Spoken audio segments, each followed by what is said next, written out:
सर्वप्रथम आप लोगों को होली और रंग पंचमी दोनों की बहुत बहुत बधाई। और उसी के साथ जो कोलारस और मुंगावली में कांग्रेस का परचम दोबारा लहराया है, उसके लिए भी जो हमारे इलेक्ट्रॉनिक और प्रिंट मीडिया के सभी साथीगणों ने निष्पक्ष रूप से पूर्ण समय रिपोर्टिंग की थी, उनको भी मैं तहे दिल से, हृदय की गहराइयों से धन्यवाद अर्पित करना चाहता हूं। यह जीत केवल कांग्रेस की जीत नहीं रही, यह जीत जनता की जीत रही है। यह जीत आगाज करती है कि आगामी आने वाले चुनाव में जनता का रुख, सोच, विचारधारा और विश्वास किस तीव्र गति से कांग्रेस के प्रति बढ़ चुका है। और पिछले एक वर्ष में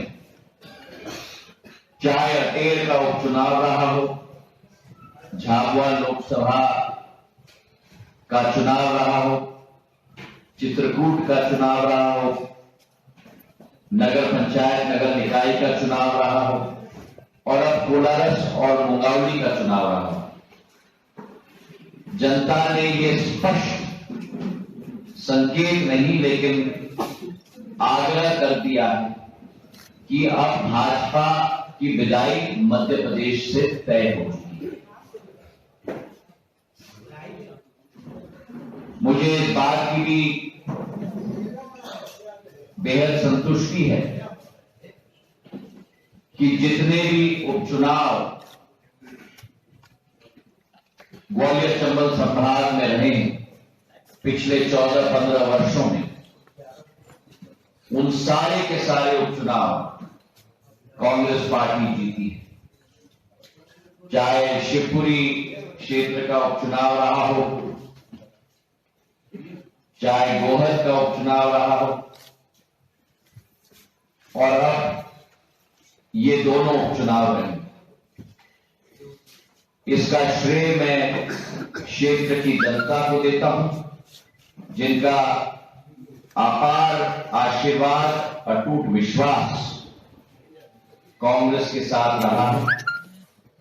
इसका श्रेय मैं स्थानीय आम कार्यकर्ता को देता हूं, जिन्होंने पिछले 6 महीनों से रात दिन एक करके इस चुनाव में अपना पूरा योगदान दिया है।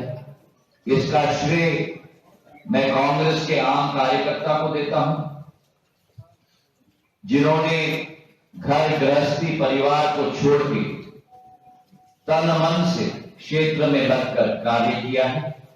और इसका श्रेय मैं कांग्रेस के सभी वरिष्ठ नेताओं को भी देना चाहता हूं, चाहे वो कमलनाथ जी रहे हों, चाहे अरुण यादव जी रहे हों, कांतिलाल भूरिया जी रहे हों, सुरेश पचौरी जी रहे हों, अजय सिंह जी रहे हों, सत्यव्रत चतुर्वेदी जी रहे हों, जिन्होंने अपना पूरा योगदान हमारे महासचिव बबैया जी के निर्देशन में क्षेत्र में मिलकर दिया है। इस चुनाव में कांग्रेस एकजुट होकर ये चुनाव लड़ी है और ये संकेत है आने वाले समय का, जो आप लोगों का सदैव प्रश्न रहता है कि कांग्रेस में एकजुटता का प्रदर्शन होना चाहिए। वही एकजुटता का प्रदर्शन इस चुनाव से भी उसका आगाज हुआ है, जो आने वाले नवंबर के चुनाव में भाजपा की रवानगी इस मध्य प्रदेश से तय करेगा। संजय जी, सवाल मेरा ये दीपक बावरिया जी और आप दोनों लोग बैठे हैं, शहरों को लेकर दोनों के स्टैंड अलग अलग रहे हैं। आपने हमेशा कहा राष्ट्रीय स्तर से लेकर राज्यों में जहां चेहरा हो वहां प्रोटेक्ट किया जाना चाहिए। दीपक बावरिया ने कोलारस और मुंगावली के बीच ही इस बात का खंडन किया। हम चाहते हैं आप दोनों लोग थोड़ा क्लियर कर दें। देखिए, जहां तक चेहरे का विषय है, अलग अलग राज्यों में कांग्रेस पार्टी या दूसरी दल भी, हर एक राज्य की स्थिति अलग होती है। मेरी सोच विचारधारा आपके समक्ष स्पष्ट रहा है और मेरी सोच विचारधारा मध्य प्रदेश के संदर्भ में नहीं। जैसे आपने कहा, मेरी सोच विचारधारा एक राष्ट्रीय स्तर पर ये निर्णय कांग्रेस हाईकमांड लेती है, हमारे महासचिव लेंगे। इस पर मैं टिप्पणी करूं ये मैं उचित नहीं मानता। मैं कांग्रेस का आम कार्यकर्ता था, आम कार्यकर्ता हूं और जिंदगी के आखिरी सांस तक आम कार्यकर्ता ही रहूंगा। जो भी जिम्मेदारी कांग्रेस पार्टी ने मुझे दी है, पिछले 16 वर्षों की जनसेवा की जो पथ और रास्ता मैंने तय किया है, हर जिम्मेदारी को पूर्ण रूप से निभाने की कोशिश मैंने की है। चाहे वो केंद्र सरकार के मंत्री के रूप में रहा हो, चाहे वर्तमान में मुख्य सचेतक के रूप में संसद में रही हो, या भविष्य में जो भी जिम्मेदारी पार्टी तय करेगी उसको निभाना मैं अपना दायित्व नहीं समझता हूं, लेकिन अपना धर्म समझता हूं।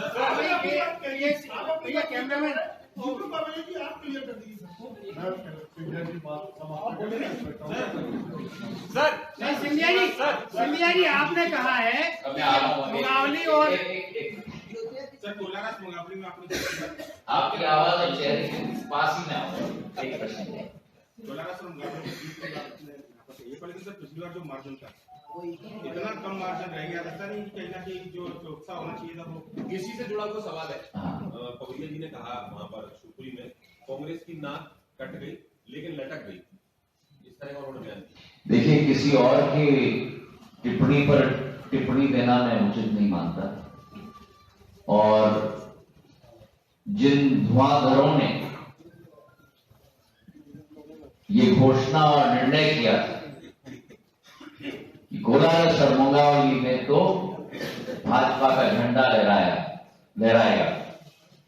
अब किसकी नाक कटी है, किसकी आधी नाक कटी है, किसकी पूरी नाक कटी है, ये विश्लेषण मैं करूं ये उचित नहीं होगा। ये विश्लेषण तो आप करें, वो ज्यादा उचित रहेगा।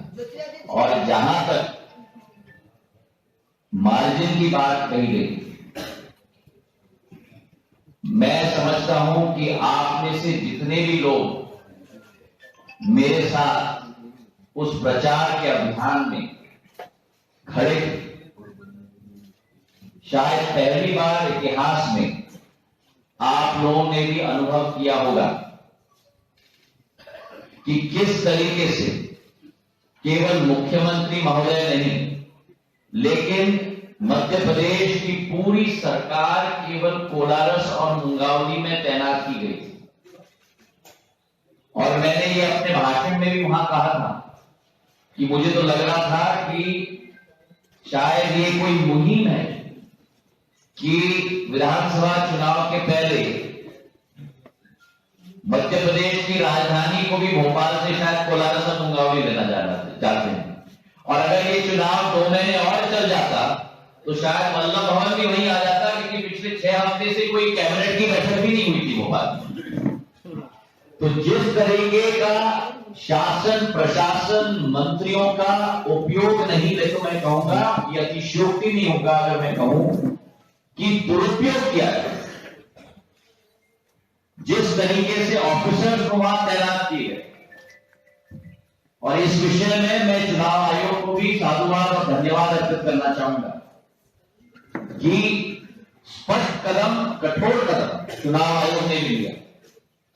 जिस तरीके से मैं तो ये कहूंगा कि भाजपा के धन बल पर जनबल की जीत, भाजपा के मंत्री बल पर जनबल की जीत, भाजपा के बाहुबल पर जनबल की जीत। जिस तरीके से मंत्री लोग वहां धमकी दे रहे थे, शायद आप में से कई लोगों ने 16 साल से ज्यादा कवर किया है मध्य प्रदेश के राजनीतिक इतिहास को, तो शायद मैं गलत हूं, तो अगर मैं गलत हूं तो मुझे रोक देना। लेकिन मैं नहीं मानता कि कभी भी मध्य प्रदेश के चुनावी इतिहास में चुनाव आयोग से नोटिस और सेंशन मंत्रियों को किया गया,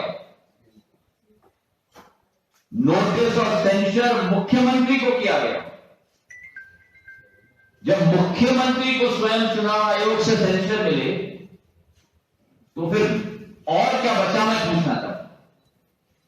जिस तरीके से पैसों की नदियां आखिरी 3 दिन में बहाई गई थी, जो आप सब वाकिफ हो, ये मेरा आरोप नहीं है, आप लोगों ने खुलेआम देखा है, जहां पैसे के साथ गाड़ी पकड़ी गई, पुलिस के हाथ में थमाया गया और प्रशासन स्वयं उस मंत्री को उस गाड़ी में फरार कर रहा है और कांग्रेस के प्रत्याशी के ऊपर लाठीचार्ज करके उसकी आंख फोड़ने की कोशिश की गई। शायद ये दृश्य हमने कभी भी कोई भी प्रत्याशी के साथ कभी न देखा। और जिस बड़े पैमाने पे फर्जी मतदाता हमारे द्वारा पकड़े गए, 25,000 कोलारस में और 15,000 मुंगावली, और फिर हमें कहा गया कि अब बहुत देरी हो गई है, वोटर लिस्ट में परिवर्तन नहीं हो सकता, लेकिन कोशिश की जाएगी इन फर्जी मतदाताओं को रोकने की, जिसके आधार पर एक कलेक्टर का ट्रांसफर भी हुआ। तो मैं नहीं मानता कि ऐसा कोई दृश्य हमने कभी पहला देखा हो। तो भाजपा ने जो उनके पास था झोंक दिया इस चुनाव में, और उनकी एक ही कोशिश थी कि कोलारस और मुंगावली का फतेह हमको करना है। तो जहां तक नाक की बात हो, जैसे मैंने कहा, वो टिप्पणी मैं आपके ऊपर छोड़ूंगा, मैं इस पर कोई टिप्पणी नहीं करूंगा। अनूप भी आपके संपर्क में है क्या? अब अनूप केजरीवाल आपके संपर्क में है? नहीं, मेरे सामान्य है। क्या कांग्रेस में लाने का प्रयास है क्या? ऐसा अभी हमारी कोई चर्चा नहीं हुई है इस विषय पर। एक और बात मैं जरूर कहूंगा कि जब स्वयं भाजपा के पूर्व मुख्यमंत्री बाबूलाल गौर जी और सरदारजीत सिंह जी, जो भाजपा के बड़े वरिष्ठ सम्माननीय मंत्री, स्वयं प्रदेश की व्यथा सुना रहे हैं, तो प्रदेश की जनता की असलियत क्या है वो आप और हमारे सामने। क्योंकि हमारे मुंह से हम कहेंगे तो आप कहेंगे कि राजनीतिक सोच विचारधारा के आधार पर कहेंगे। एक मिनट बात करें। नहीं, अभी जो मेरा जो सवाल था वो तो आपने उसका उत्तर दे दिया कि जनबल और बाहुबल पर, मतलब धनबल और बाहुबल पर जनबल की जीत है, तो ये तो आपने दे दिया। अब मेरे बहुत दो छोटे सवाल है, दो। एक तो शिवराज सिंह चौहान जी ने कहा है कि यदि सिंधिया जी का चेहरा घोषित होता है तो हमारी और शानदार जीत होगी, एक। और दूसरा, जिस तरह से पिछले चुनाव में कांग्रेस विजन ऑफ मध्य प्रदेश आप लेकर आए थे, क्या इस चुनाव में लेकर आएंगे कांग्रेस विजन ऑफ मध्य प्रदेश? देखिए, ये आपका प्रश्न बड़ा सकारात्मक और बहुत महत्वपूर्ण है और मेरी भावना के साथ जुड़ी हुई है। मैं मानता हूं कि किसी भी चुनाव में विपक्ष होने के नाते केवल सत्ताधारी दल के ऊपर कटाक्ष और उनकी कमियों को उजागर करना काफी नहीं है, लेकिन हमें जनता के समक्ष जाना होगा, हमें आपके समक्ष जाना होगा, हमारी सोच विचारधारा के साथ, कि अगर हमें 5 साल मिले तो हम लोग क्या करेंगे। और इस पर अभी कार्य हम सब मिलकर कर रहे हैं। बबरिया जी के निर्देशन में हम लोग सब मिलकर एक विजन डॉक्यूमेंट मध्य प्रदेश के लिए हम लोग बनाएंगे कि अगले 5 साल के लिए हमें मौका दिया जाएगा तो किस स्थिति में हम मध्य प्रदेश में कार्य करेंगे। किसानों के लिए, अनुसूचित जाति, अनुसूचित जनजाति, हमारे नौजवान के लिए जो आज बेरोजगार होकर भटक रहे हैं, हमारी महिलाओं की सुरक्षा के लिए क्या हमारी सोच विचारधारा होगी। सर्वांगीण विकास मध्य प्रदेश के लिए, ये नहीं कि खोखले इन्वेस्टर मीट कर लो, 4.5 लाख करोड़ के एमओयू की घोषणा कर लो और धरातल पे एक भी औद्योगिक का निकाय मध्य प्रदेश में न लगे। ये मायाजाल की रणनीति और सोच विचारधारा हमारी नहीं। हमारी कोशिश है कि हम कम आश्वासन दें लेकिन उससे ज्यादा करके हम दिखाएं, यही हमारी कोशिश है। सर त्रिपुरा इलेक्शन के बाद Sir, excuse me. I have a question. Can I come to you straight after? Sir, Tripura elections के बाद सर शिवराज जी ने एक इलेक्शन रिफॉर्म कमेटी बनाई है, तो ये क्या लगातार बाई इलेक्शन में हार रहे हैं, उसके बाद वो वन नेशन वन इलेक्शन के लिए इतने सीरियस हुए हैं मध्य प्रदेश में? भाजपा जो भी कोशिश करे, मैं मानता हूं कि मध्य प्रदेश की 7.5 करोड़ जनता अब तैयार है परिवर्तन के लिए। और मैंने ये कहा भी था, आप में से कई लोगों ने मुझसे पूछा कि क्या ये सेमीफाइनल है। मैंने तो कहा था कि आप मत समझना कि ये सेमीफाइनल है, आप तो समझ लेना कि ये फाइनल ही है। और मुझे पूरा विश्वास है कि चाहे खरगोन खंडवा, ग्वालियर चंबल, विंध, अनूपपुर शहडोल, मंदसौर नीमच, मालवा, अलीराजपुर झाबुआ, समूचे पूरे मध्य प्रदेश की जनता ने अब अपना मन बना लिया है कि भाजपा की रवानगी हमको तय करनी है। सर सॉरी आप मिस्टर सिंधिया, आपने 2 चुनाव जीते, असली बात है ईवीएम की सत्यता पर, उसकी विश्वसनीयता पर। त्रिपुरा के चुनाव में विरोध बल वसूली एक बहुत रॉन्ग रिमाइंडर दिया है चुनाव कमीशन। पहले भी कांग्रेस कह चुकी है कि ईवीएम की विश्वसनीयता पर आप ये 2 चुनाव जीत के उस विश्वसनीयता पर मुहर लगाना चाहते हैं। देखिए, जहां मैं कहूं मेरा स्वयं अनुभव रहा है, चाहे अटेर का चुनाव रहा हो। Kindly let me answer. Kindly let me answer. You pose your question. Give me an opportunity to answer.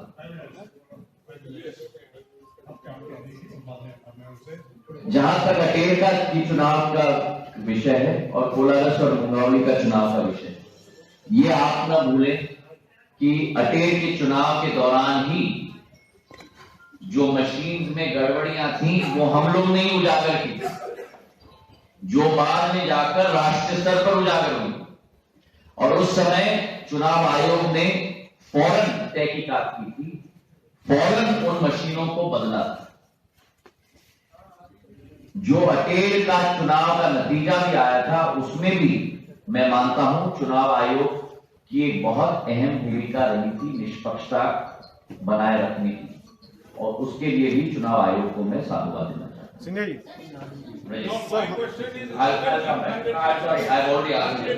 Sir, हम लोग ने पिछले 3 बाई इलेक्शन देखे हैं, अटेर का, कोलारस का और ये मुंगावली का। तीनों जगह एक डिफरेंट तरीके का इलेक्शन पैटर्न कांग्रेस की तरफ से लड़ने का देखा, जिसको हम लोग कहते हैं कि सिंधिया इलेक्शन स्टाइल, जिसमें मैन टू मैन मार्किंग और मतदाता सूचियों को देखना और फिर आपके लोगों द्वारा 6-6 महीने पहले वहाँ कैंप करना। क्या इस स्टाइल को मध्य प्रदेश के पूरे चुनाव में आप लागू करेंगे क्या? सर, एक छोटा सवाल और ये है, क्या अब आप भोपाल में मकान देख रहे हैं, इस खबर में कितनी सच्चाई है?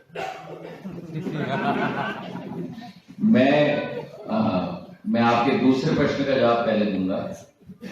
मैं भोपाल में मकान ढूंढने के लिए इच्छुक नहीं हूं, मैं भोपाल की जनता और आपके दिल में स्थान पाने के लिए इच्छुक हूं। आपका जो दूसरा प्रश्न था कि मैं मानता हूं प्रदेश की किसी भी चुनाव को आपको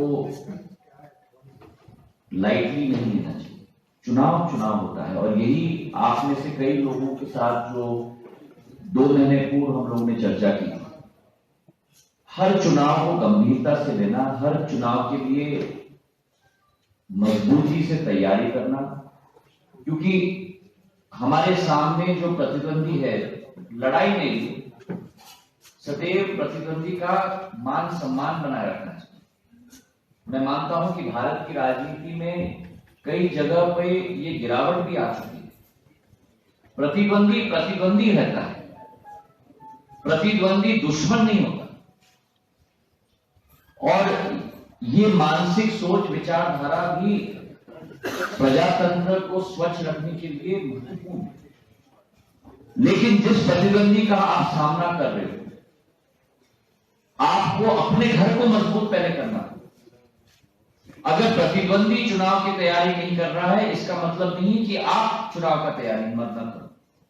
तो मेरी सदैव ये सोच विचारधारा रही है, केवल कोलारस, मुंगावली और अटेर के चुनाव के लिए नहीं, लेकिन शिवपुरी का बाय इलेक्शन हो, सांवेर का चुनाव रहा हो, जो जिस भी चुनाव में जिम्मेदारी मैंने ली है, चाहे मेरे स्वयं का चुनाव हो, कि हर चुनाव को आप पूरी गंभीरता से और चुनाव ऐसे लड़ो आप कि जैसे आप चुनाव हार रहे हो, तभी आप उस जीत के चौखट पर पहुंच पाओ।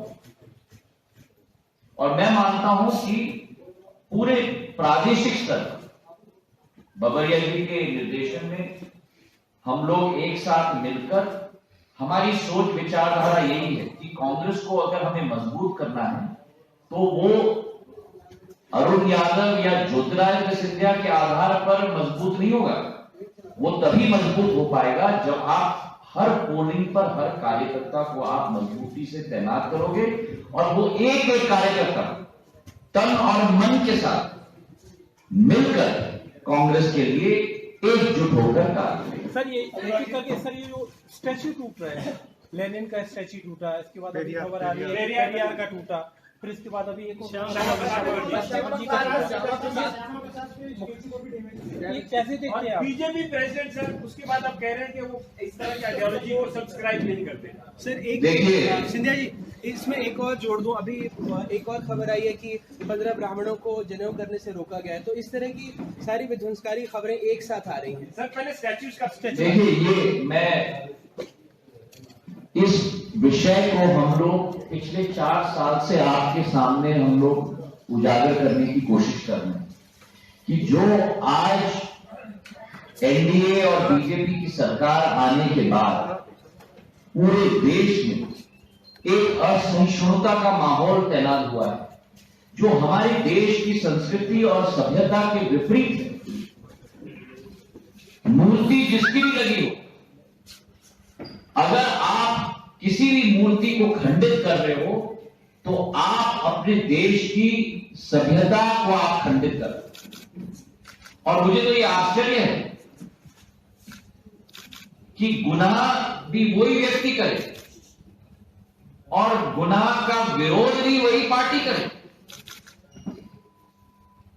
आपने 2 उदाहरण मुझे दे दिए, दोनों उदाहरणों में अगर प्राथमिक तौर पर कोई जिम्मेदार है तो वो भाजपा का ही कार्यकर्ता जिम्मेदार है। बायां हाथ गुनाह करता है और दायां हाथ कहता है कि उस गुनाह का मैं विरोध करता हूं, लेकिन कोई कदम नहीं उठाया जाता। संसद में जिम्मेदार लोग गैर जिम्मेदार वक्तव्य देते हैं और प्रधानमंत्री और सारा मंत्रिमंडल चुप्पी साधा हुआ होता है जब तक विपक्ष अपनी आवाज न उठाए। और जब विपक्ष अपनी आवाज उठाएगा तब ये स्टेटमेंट निकलता है कि इनका कहने का ये तात्पर्य नहीं। खेद प्रकट नहीं रहता, इतना कि हमारे संविधान के ऊपर भी कीचड़ उछाला जाता है। दक्षिण भारत के एनडीए के एक मंत्री के द्वारा कि संविधान को बदलने का समय आ चुका। तो ये तो मैं मानता हूं कि एक सोची समझी हुई साजिश है। इस भारत की धर्मनिरपेक्षता, उदार विचारधारा को खंडित करने की एक सोची समझी हुई साजिश है और इसमें कोई दो राय नहीं। तमिलनाडु में भाजपा के कार्यकर्ता वो श्री राजा जी ने पेरियार जी की मूर्ति के बारे में कहा था, उसके बाद वो मूर्ति खंडित हुई। वही स्थिति त्रिपुरा में हेगड़े जी उनके मंत्री ने संविधान बदलने की बात की। उनके सांसद कहते हैं संसद में कि नाथुराम गोडसे जी सबसे बड़े देशभक्त थे। क्या हो रहा है भारत में? उनकी दूसरी मंत्री ऐसे शब्दों की प्रयोग करती हैं जो मैं आपके सामने नहीं दोहरा सकता। राम भक्त और मैं शब्द का प्रयोग नहीं करूंगा। कोई संयम नहीं है इस सरकार के अंदर। मैं तो ये मानता हूं कि जनसेवा के पद पे सही है तो सही है, गलत है तो गलत है, चाहे आपका पार्टी का नेता या कार्यकर्ता हो, चाहे विपक्ष का हो। तभी तो उदाहरण बनेगा पूरे देश के लिए। हमारे करे तो सही, किसी और का करे तो गलत। और हमारे ने किया तो उनका ये कहने का तात्पर्य नहीं। ये विचारधारा इस देश में नहीं चलती। सर डिसेक्रेशन पे छोटा सा सवाल और है सर इसी पे मध्य प्रदेश में उपचुनाव जीतते जा रहे हैं, लेकिन पूर्वोत्तर राज्यों में हम कांग्रेस पूरी तरीके से बनाएंगे, तो क्या इसका असर हमारे मध्य प्रदेश के चुनाव में पड़ेगा? देखिए, मैं तो ये कहूंगा उन चुनाव के बारे में कि जो कहा जाता है भाजपा के बारे में कि 21 राज्य में आ गए, यहाँ आ गए, वहां आ गए। हिंदी में एक कहावत है कि बड़ा हुआ तो क्या हुआ, जैसे पेड़ खजूर। बड़ा हुआ तो क्या हुआ, जैसे पेड़ खजूर, पंथी को छाया नहीं, फल लागे अति दूर। देश की जनता में आज त्राही त्राही, किसान आत्महत्या कर रहा है। फसल को समर्थन मूल्य भूल जाओ, फसल को लागत का दाम भी नहीं मिल रहा। महिला हमारे पूरे राज्य भर में असुरक्षित है। नौजवान पूरे देश में आज बेरोजगार है। 2 करोड़ रोजगार के अवसर देने की बात आपने कही थी, आज 1.5 से 2 लाख लोगों को भी रोजगार के अवसर नहीं मिल रहे। चीन में 50,000 नौजवानों को हर दिन रोजगार मिलते हैं, हमारे देश में केवल 150। तो जो एक त्राही पूरे देश में है, ये जो आप विवरण कर रहे हो असहिष्णुता का, आज भाजपा का झंडा जरूर उत्तर पूर्वी राज्य में लागू हुआ है, लेकिन वास्तविकता ये है कि देश में आज बदलाव का माहौल है। और आप देखोगे, आप कर्नाटक के चुनाव के बाद आप देखोगे आने वाले 3 चुनाव में मध्य प्रदेश, राजस्थान, छत्तीसगढ़ और मिजोरम के चुनाव। सर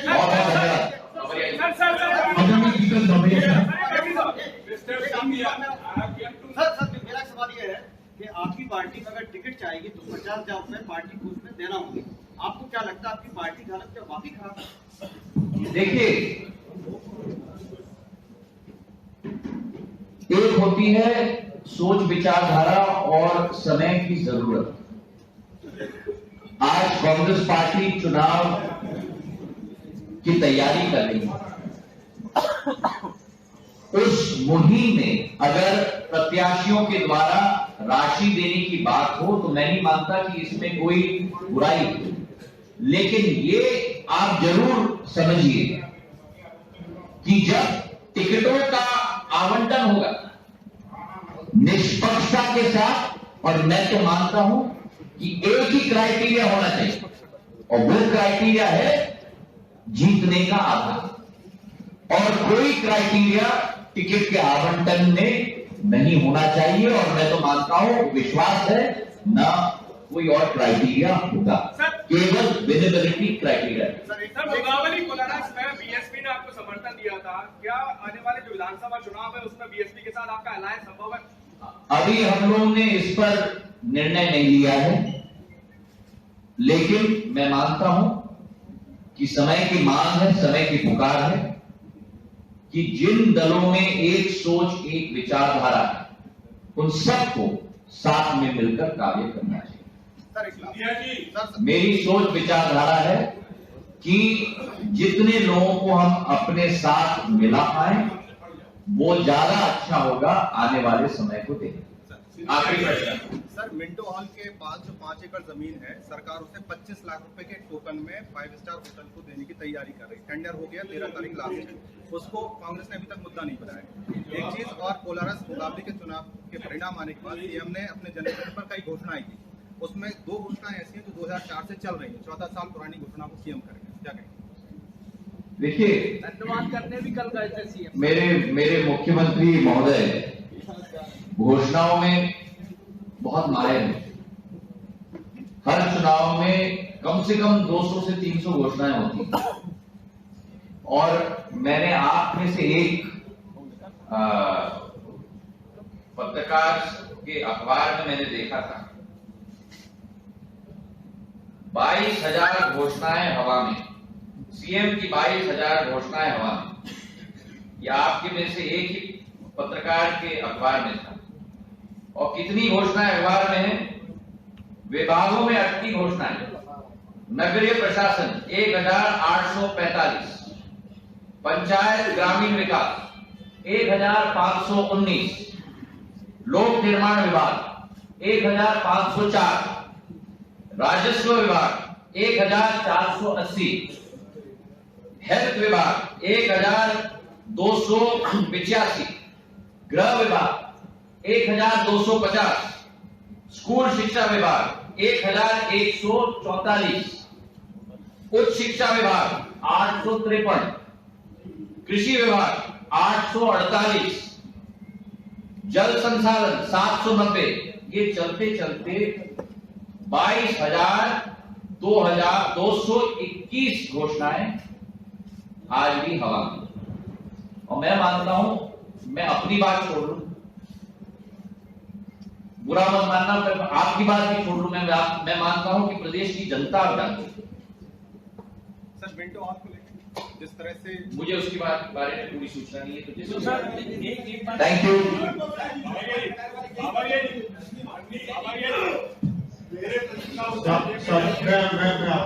मैं आपके